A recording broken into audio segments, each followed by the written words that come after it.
Good morning, everybody. Hopefully you've been enjoying the summer weather and, about 2/3 of the way through. So make sure you do that.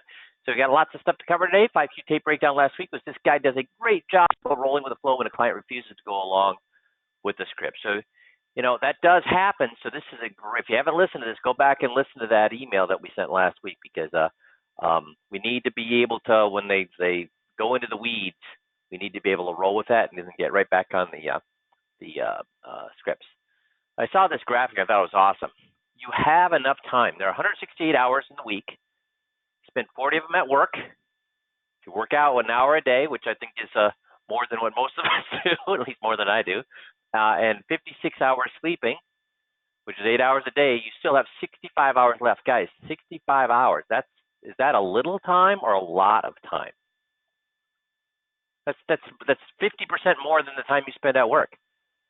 And I'm ashamed of how I spend those 65 hours because I spend an awful lot of time doing things that are not making me a better person, not making me more money, not making me healthier, not making me a better parent or husband. So guys, we've got 65 hours. How do we use those hours? Do you have to use all of them? Maybe we need breaks. We need breaks, but how about taking of 65 hours? How about taking 6 of those hours, 10% of those hours, in doing something to make yourself better at the job, better with your family, making yourself better. It's 1 hour a day. How much could you accomplish by the end? Because remember, when we said if you get 1% better a day compounded, 1% better a day compounded, how much difference is there in a year? 1% a week is 3 times better. 1% a day is close to 10 times better than we are today. Oh, they're saying they can't. David can't hear me. Can everybody else hear me, or can I get some yeses if you can hear me? I'm hearing you good. So 2 people said no, and everybody else is saying yeah, they can hear me. So I don't know what's going on. For those of you that can't hear, go ahead and just try a different audio option. So go off of your audio and then back on again. So today I want to talk about the power of words and why people move forward. Now I got another one saying they can't hear anything. So there's 3 different people. Some people are saying yes, they can hear. How about everybody can hear me? Give me Y's so I know that you're hearing me. 1, 2, 3. 1, 2, 3. That's only like 4 or 5. A lot of people are saying no. No sound. They're all saying that they have to dial back in like to get sound. Yep. The voice over IP people look like they're having problems. So you might have to dial in today or, yes, forced to dial in. So can we type that? I guess I'll type that in for people that can't see. So I see escape here, and I'll put up a Word document.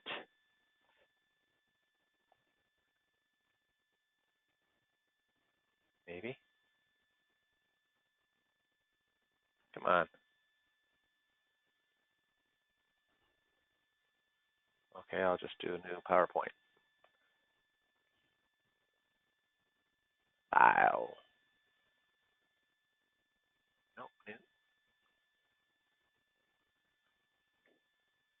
And we'll do slideshow from beginning. Okay, oops, don't want to do that.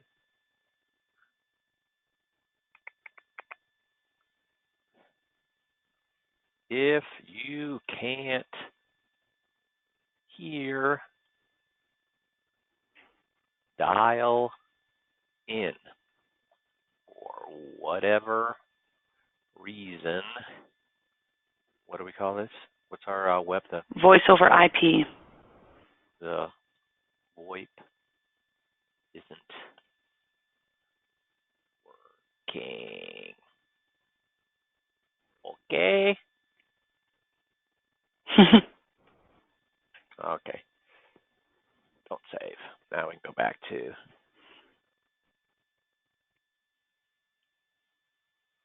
Okay. Power of words.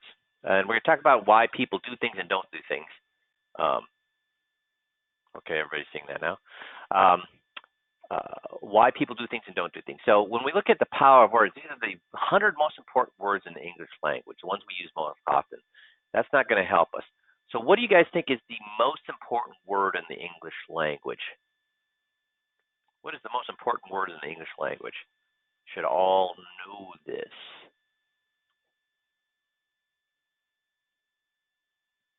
Nick's got it.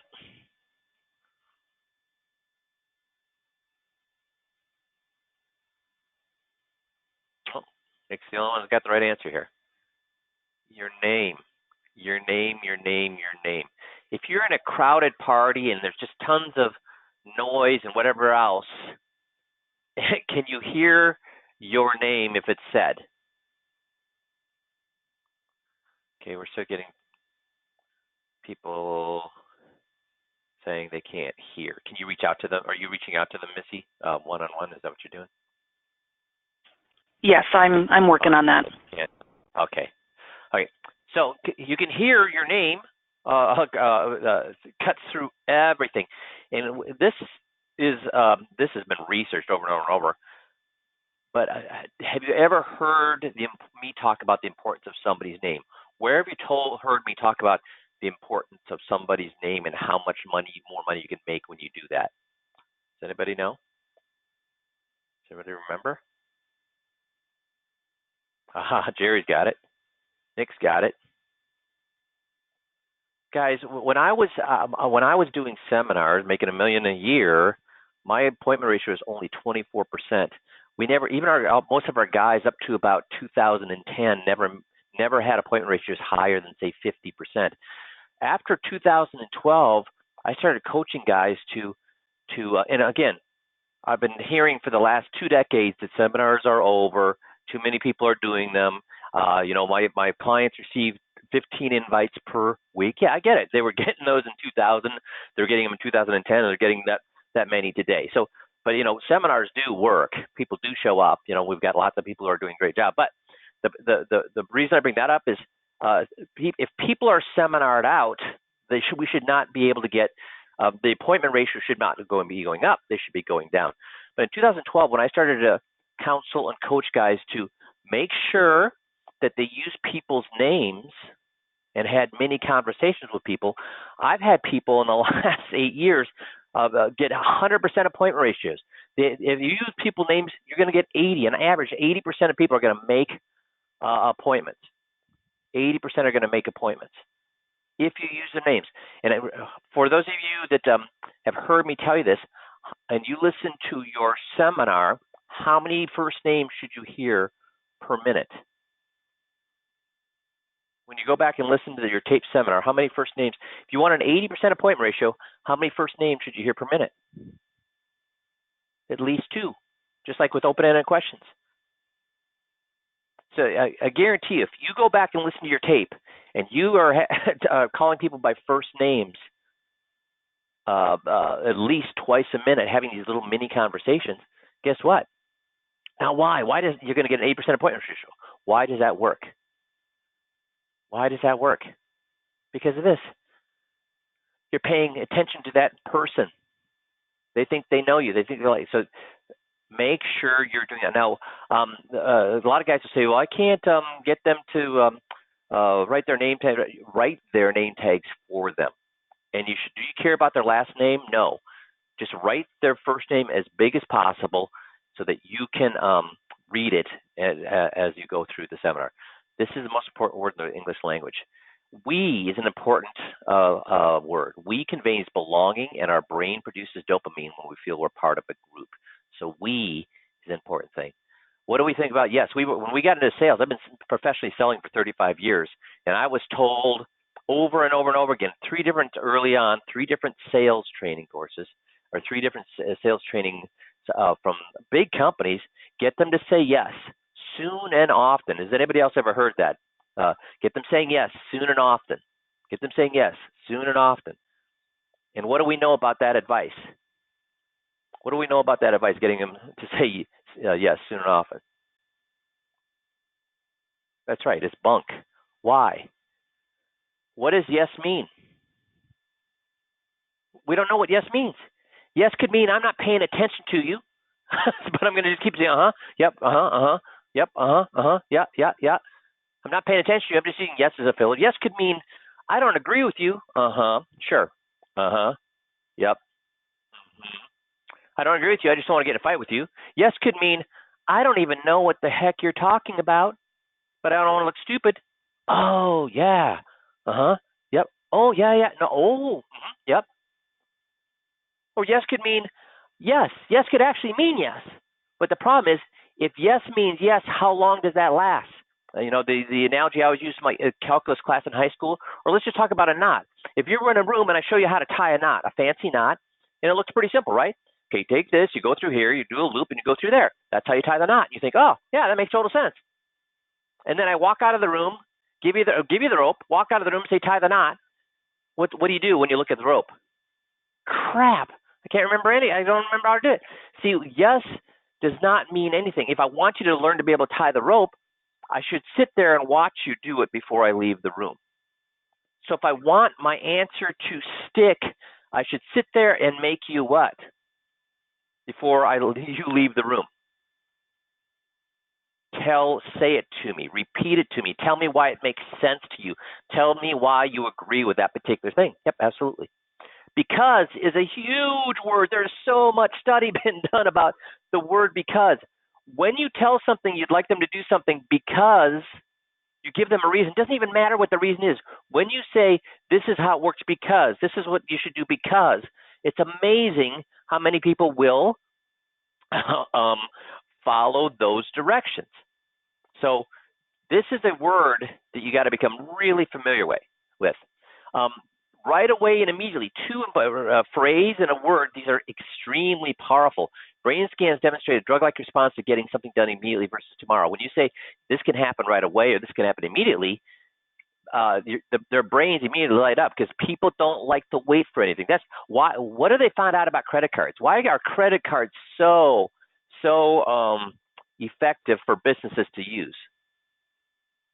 Because I get immediate what and delayed what? Immediate what and delayed what? Immediate gratification, yep, and delayed what?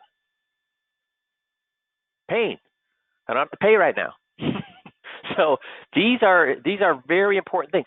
And that's why when you're doing a 21 point checklist or you're doing a 21 light, make sure you're using these phrases and words immediately. You get this right away. This could happen immediately. This could happen right away. You could avoid this happening right now. Make sense? Now there are some bad words to use too. Unfortunately, don't use the word unfortunately. What does unfortunately immediately ring into people's brains?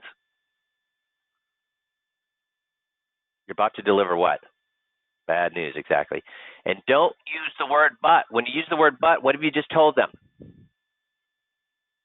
When you use the word but, what do they goes on in their brain immediately? Yeah, they're wrong. Yes, but. Yes, but. The market's going up, but. The market's going down, but. Powers of attorney are for whatever, but. See, when you say but, you're telling them they're wrong. That's not good. You got to avoid the word but. And what word can you use instead of but? What's the word I tell you to use instead of but? And it works just fine. And, right, Nick. And. Just use and instead of but. This was surprising when I read this. Trouble and worry. You shouldn't do that. This could cause the trouble or this could cause you worry. You don't want to do that because even though you're making a point that they would be in trouble or that this would cause worry, it causes their brain to shut down. So you want to avoid these words because it causes them to not listen to the new things that you're covering at that point. These are bad words.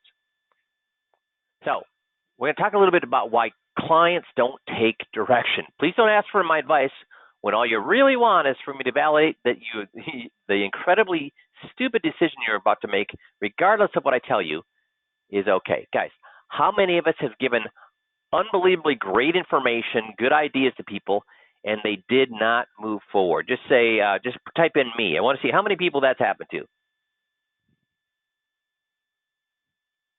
And you shake your head saying, what the in the so only okay, everybody's typing. Okay, good. So you think, I'm saving you taxes. I'm getting you lower fees, getting you higher rates of return, less risk, and you're not going to move forward. Are you crazy? Are you crazy? I mean, I spent 8 years thinking that. I spent 8 years thinking that they were crazy. At first I thought they're stupid. I love George Carlin. Think about how stupid the average person is, and then realize that half of them are stupider than that. So, I spent 8 years thinking, oh, you know what? I'm working with stupid people. They keep going back to the guy who caused them the problem in the first place. Those people are all stupid. And then I learned, no, I'm the stupid one. I'm the stupid one. But then I learned it's neither them nor me. I'm not stupid. They're not stupid. See, it has nothing to do with intelligence or persuasiveness. It had to do, and my wife is the one that got me to figure this out. It's not because they're stupid. It's not because I'm stupid. It's because of the way people think. It's the way people think. And if you don't know how they think, you're not going to be able to fix it. See, it's all about behavioral economics. People look at things very, very differently, especially when it has to do with money. And there's 3 barriers we have to get through to get clients to do something. We have to, first of all, get them to believe what we're saying. Why don't people believe what we're saying? Why don't people believe what we're saying? And do you get that? So David's got it. Dale's got it. Come on, everybody, tell me. Why you have to believe it, because unfortunately what most guys think, and I just had talked to 2 guys last week that said this. Well, what if they're coming in to see me, obviously they want help. Guys, really? If they're coming in to see you, are they really looking for help? No. They want to be told that what they're doing is good. And maybe they'll pick up an idea as well. But they already think they're doing. If they thought they needed help, validated, right? No, some are not looking for help. Some are not looking for help. None of them are looking for help. If they were looking for help, what would they have done a long time ago? Would they have waited and waited by their mailbox, waited by their phone, waited by their email until your marketing piece finally got them, say, finally, somebody's willing to help me? Is that really what they're doing?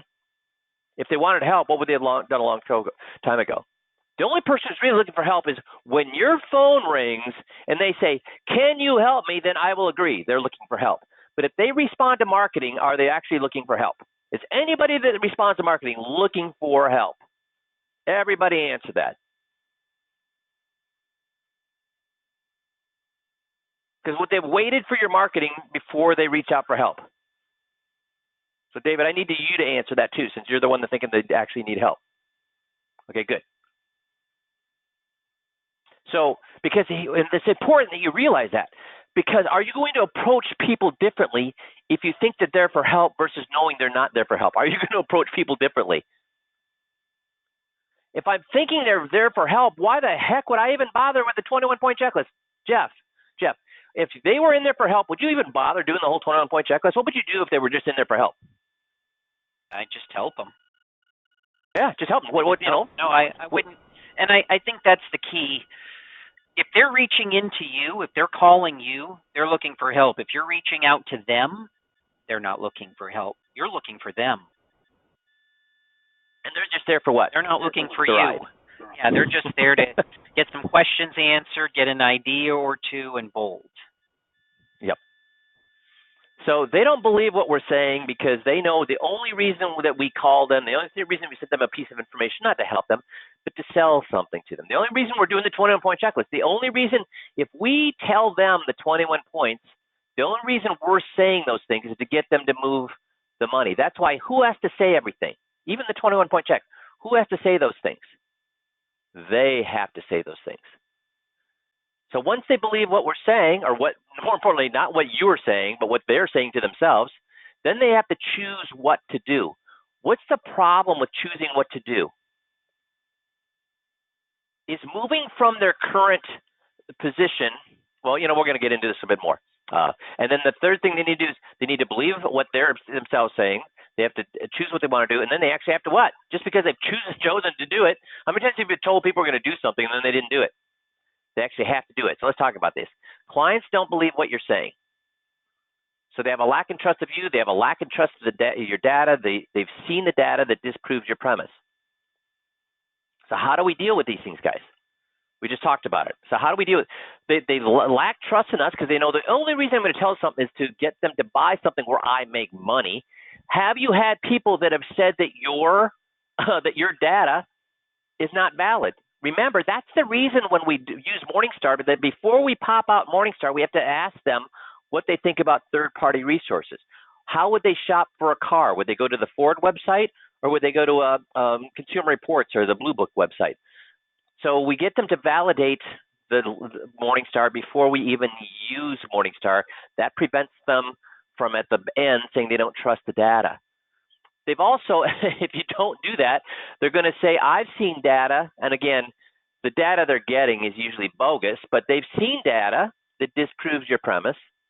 So we deal with this, but oops, shoot. So I've gotten a couple of you say we deal with it with the 21. But like I said, if you tell them, if you do all the talking in the 21-point checklist, does it deal with these things? No. So the way that you do it is how? You ask open-ended questions and you let them tell you. That's how we deal with trust. I learned that any word that came out of my mouth was a lie. Any point I was making was suspect because I would make money if they believed it. So I learned that nothing comes out of my mouth except in open-ended questions. They have to say it because guess who they believe 100% of the time? Themselves. So the way you get around trust is don't ask for trust. Don't ever ask for trust. Believe me. Honestly. No. They shouldn't believe you. They're not going to believe that you're honest. You let them tell themselves. That's how we deal with trust. So why else will clients not believe you? Well, one of the things is if the more complicated you make it, guess what? The less believable it is. So we have to make it simple and easy. That's why these little, penny saved, penny earned. People believe those kind of things. So I have to be in stocks to stay ahead of inflation. How many times have they been told that? How many times have they been told that? If we took a quiz for investors, how many of them would say, that's a fact, Jack? How many advisors would say, that's a fact, Jack? Except for everybody but us, yeah. Because what do you guys know? What do you guys know about stocks ahead of them? For the last 54 years, what percentage of times have stocks kept you ahead of inflation?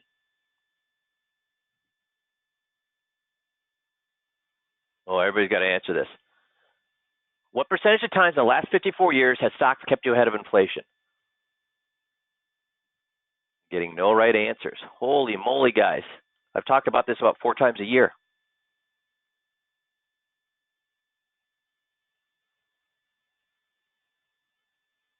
One-third of the time. Stocks keep you ahead of inflation 1/3 of the time. 1/3 of the time. 2/3 of the time, the stocks did not keep you ahead of inflation. 2/3 of the time, it did not keep you ahead of inflation. So, but people hear this, so unless you walk them through the numbers, guess what they're going to continue to believe? Because there's one thing that don't lie. What doesn't lie?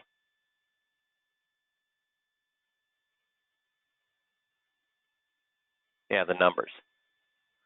Another reason they may not believe you is is they find it's confirmation bias. So there's the objective facts, then there's what confirms your beliefs, and this is what you see. So what do they do? What do they do with all these other objective facts? They ignored them. So we have to deal with the fact that they're always looking for reasons to believe what they believe. So what are some examples that people believe that stocks keep ahead of inflation?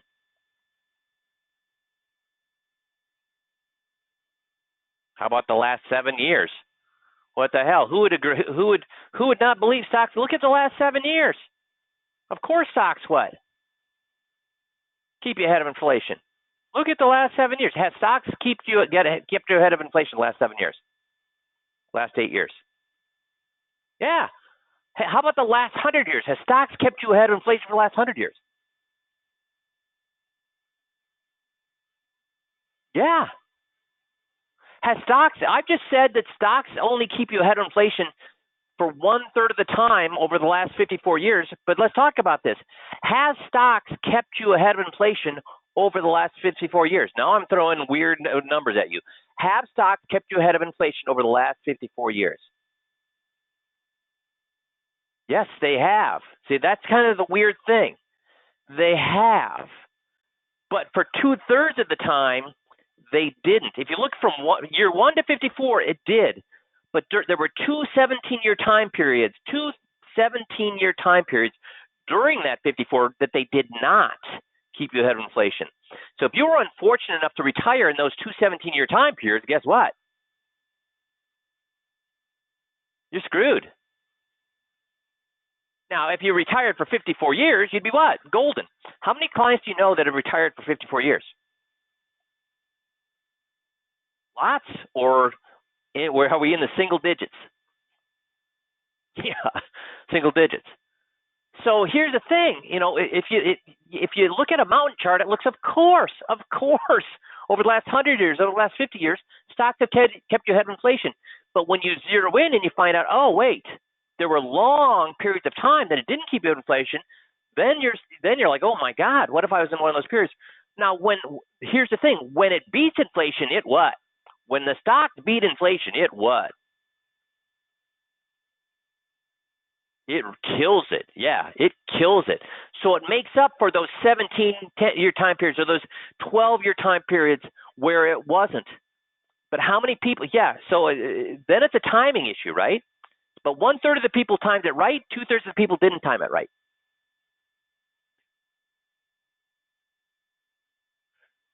Here's another reason they won't believe you. Did you guys all see this video that made the rounds on the internet with this guy holding the alligator? Watch what happens here.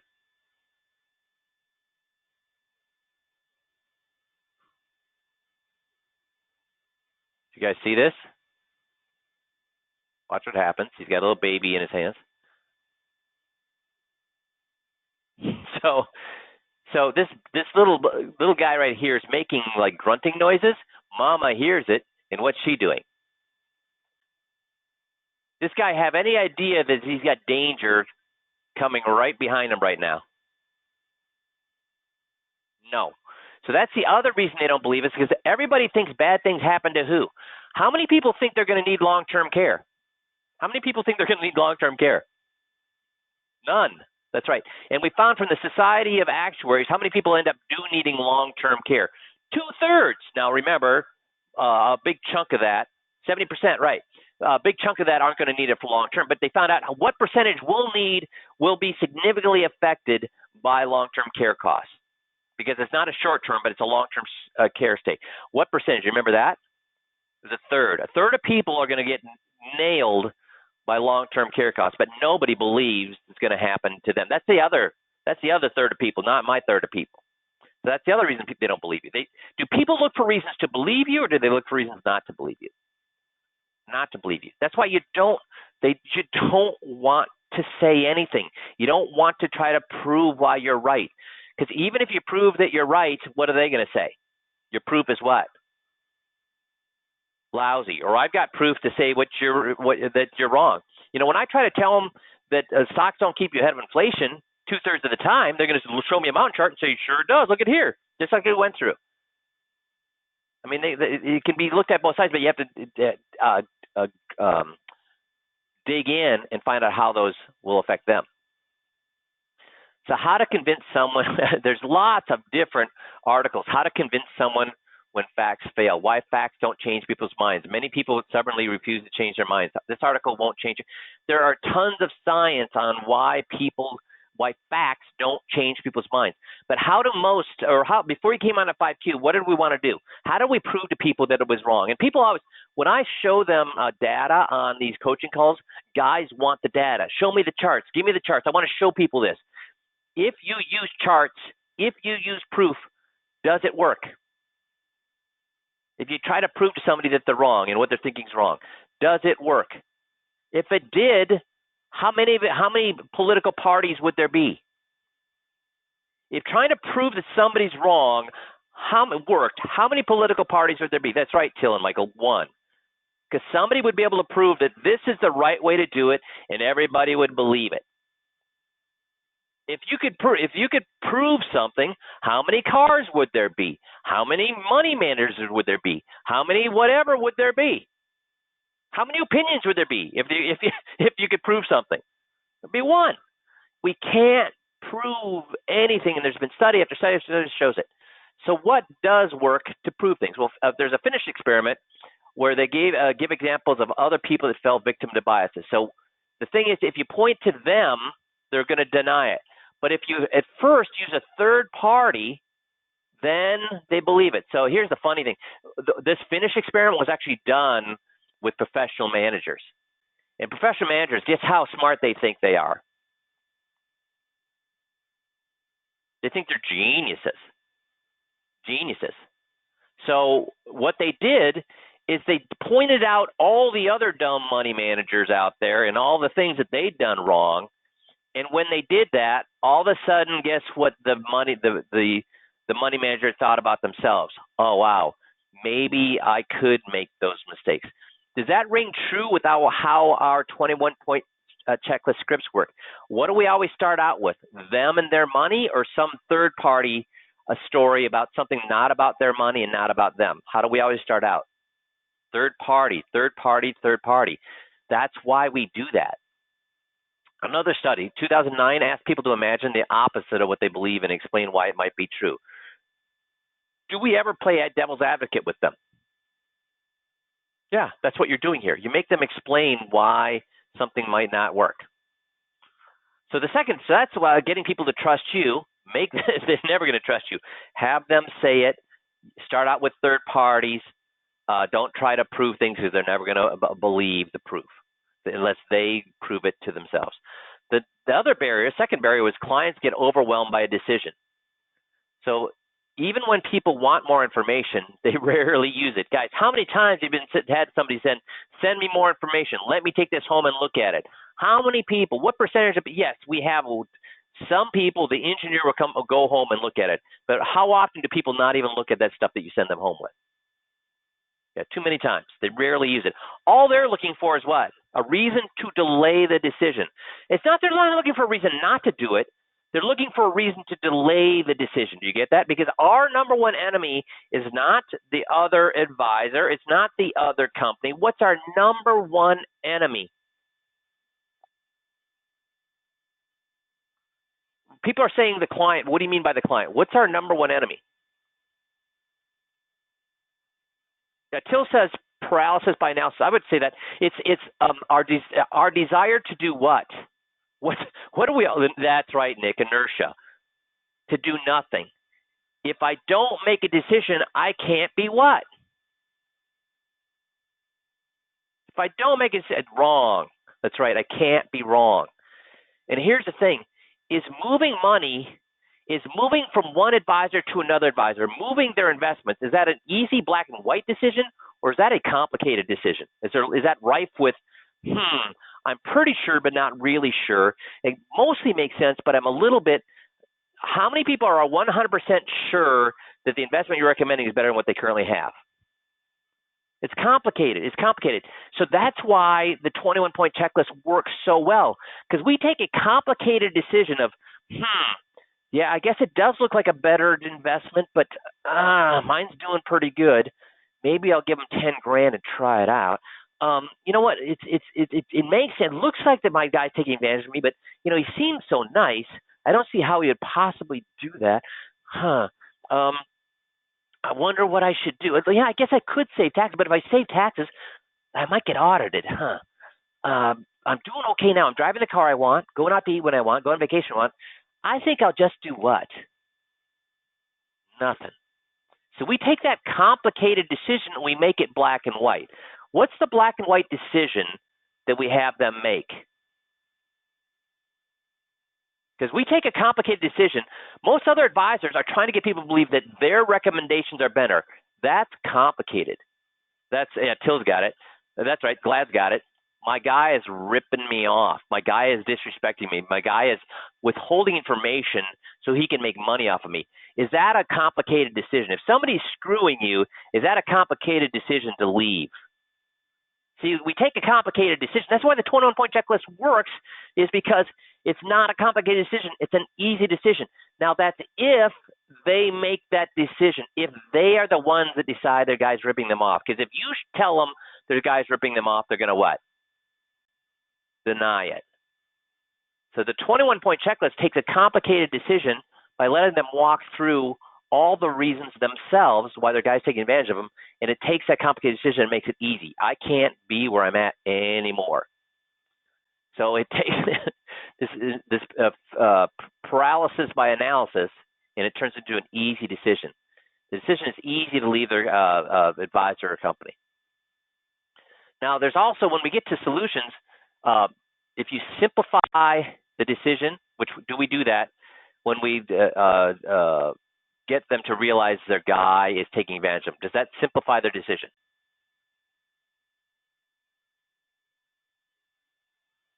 Yes. Also, do we start out telling them the guy's screwing them, or do we provide information in stages? Do we start out with the stuff that you know what, he's not really responsible for doing a power of attorney and survivor's guide, but you know, it'd be a nice thing. He could pick up his game. It's not really his job, but you know, it'd be a way for him to be better job. Then we do what? Get into things that he should have been doing, but he forgot to do. And then we finally get into the part that what? Oh, he's purposely withholding this information. So we go from, not really his job, but he could be doing his job better, to this is his job, he's not doing it, to holy crap, he's hiding things from me to screw me. Do we provide information in stages? So are we doing the two solutions to getting people to move? Yeah. So we provide that information in stages, and we simplify it. So there's a study that showed that if you put nutrition information on a label, or you put the heart on the front, guess which one works better? The heart. People don't want information. So the thing is, with the way most advisors work, where they were going to try to convince them that they have a better solution, better income plan, better product, better tax savings, better whatever, it's a complicated decision. But our advisor activity makes it simple and makes it easy. It's a black and white decision. Now, barrier 3, once they decided that my guy's screwing me, or once they decided they want to make a change, we got to get them to actually act. So that's the next barrier. How do we do that? Well, remind and to-do list. So reminding people of their intention to act. How do we remind people that their intention to act? What do we do at the end of the 21-point checklist? We have them go back through the 21-point checklist, and what are the 21 points? We do about a 10-minute review, and what do I want them to say with all 21 things if we go backwards? What word, that's right, what word, you got it, David, what word do I want in each one of those 21 things to make sure that I did it right? Very good, Glad. Advisor, that's right, Nick, advisor. Now, when they come back to the next meeting for the implementation, what's the first thing that I do? What's the first thing that I do at that implementation meeting? I go through the 21 again. Now, I don't spend an hour and a half, but again, I spend 10 minutes and go through the 21 and make sure what word is still showing up in 21 times. Their advisor. Because how smooth is my implementation meeting going to be if they decide, I can't stay where I'm at now? I've told this story before, that if I'm on, let's say that I'm on the Titanic, and I find a guy we start playing cards together, and I find out he's just annoying as hell. He hates me. I hate him. I never want to see him again. If I walk into the bar, he's in there, I walk out. This guy just drives me up a wall, and he's the same way. He's with me. Now, the Titanic goes down. You know, the ocean is at 40 degrees, and I'm in a rowboat, and I'm rowing by, and I see this guy. Now, he decided that he never wants to see me again. He thinks I'm an a-hole, doesn't want anything to do with me. I row by in that rowboat and reach out my hand. What is he going to do? Say, no, I spent time in a rowboat with you, just you and me? Are you kidding me? Ain't no way I'd do that. what's he going to do when I reach out my hand? Going to take it. So I don't care what they think about you. If they decide at that solution meeting, if they go through and are reminded that my advisor is screwing me, how good does your presentation have to be? Not very. Not very. This is an important part of the process. It's how you get people to do things.